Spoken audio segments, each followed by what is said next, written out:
Hi guys, this video is going to be a walkthrough for the Fight Kiln minigame. Most of the waves in this minigame are pretty easy, and I know you guys can handle them without any instruction, so this is going to be a condensed down version. I'm going to cover the waves of interest and also some tips and tricks for making it a little bit faster and also for making it a little more AFK. So my style when I do the Fight Kiln is to AFK everything that doesn't require direct attention. So I use one attack style. You can choose any attack style that you like. Magic is the most effective if you're using one, but Tribrid's going to give you the best time if you want to pay a lot of attention and decide what style you want to use based on the monster's weaknesses. I'm using Void because I cannot be bothered to go and make any more Obsidian Armor. Obviously, Obsidian Armor from the Fight Cauldron minigame is going to give you the best results. For the Aura, Penance or Vampirism are a good choice to accommodate better healing along the way without too much attention. If you're going for a really good time, you might want to use something like Dark Magic or Runic Accuracy instead. My familiar is a Steel Titan. That's just going to do a little bit of extra damage along the way. I have a Vial of Weapon Poison. That's going to also boost my damage a little bit. I have one Extreme Magic. If you're using a Tribrid style, you probably want to use Overloads for your best time. And I'm really going to just make use of Soul Split the whole time. I have Runes, since I'm using Magic, and that's all there is for the setup, so I'm going to get started. The waves are smooth up until wave 5. You want to make sure that you pick up the Invulnerability Crystal that appears after wave 1 and the Restoration Crystal that appears after wave 3. When we reach wave 5, we're going to pop on our melee weapons and head to the northeast corner where the first Dill is going to spawn.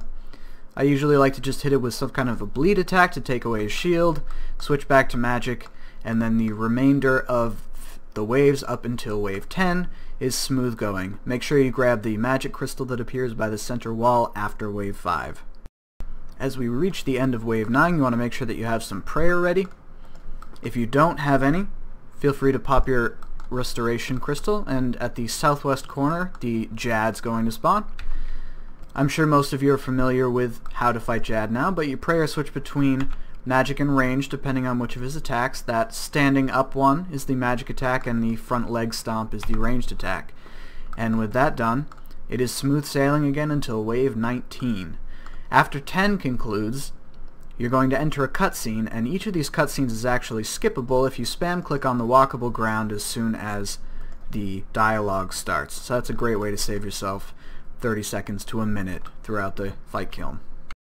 When wave 11 concludes, there's going to be a Constitution Crystal at the center wall. Make sure you grab that, and then on wave 13 and 15 there are Invulnerability and Restoration Crystals respectively.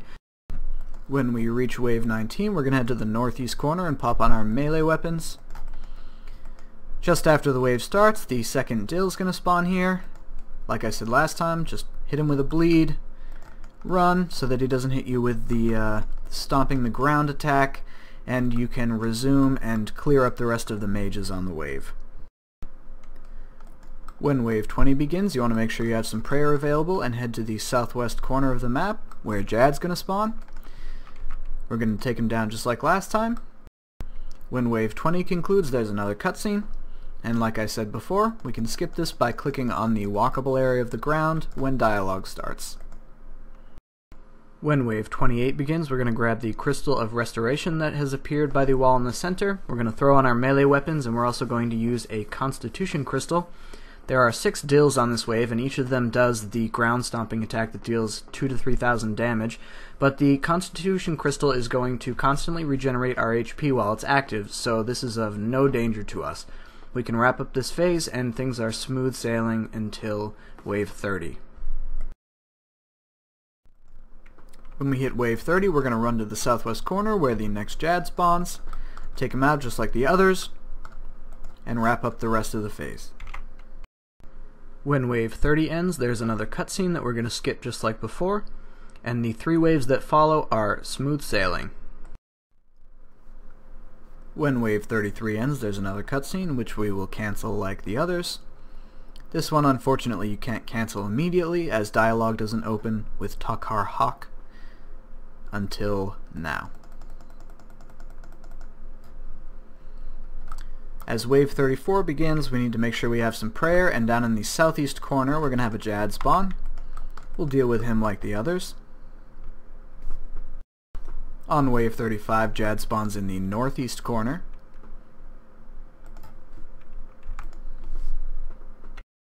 And on wave 36 we have a Jad in the southeast and southwest corners respectively.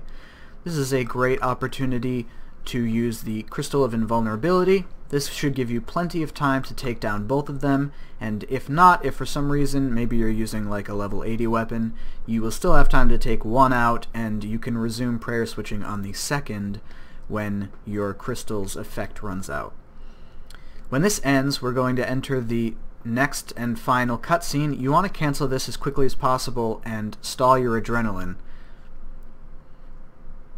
This is the wave with Harakin. We're going to start by using a Crystal of Magic, and it's very important that we don't use any status boosting prayers while that's active.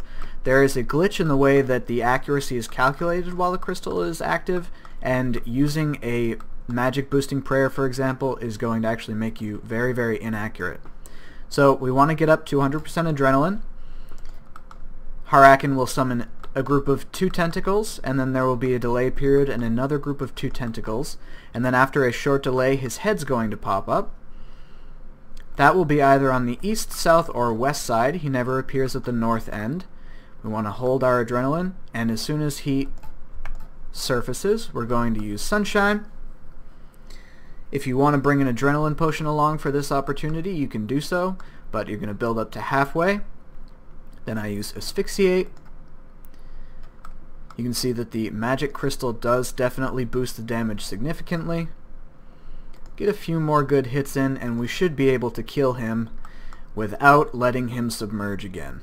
Thank you guys for watching. I hope this video was useful for you in adapting your style a little bit, saving you some time, or if you haven't been successful before, getting your first cape. If it was, then feel free to like it, throw me a comment, subscribe, and I'll see you in the next video.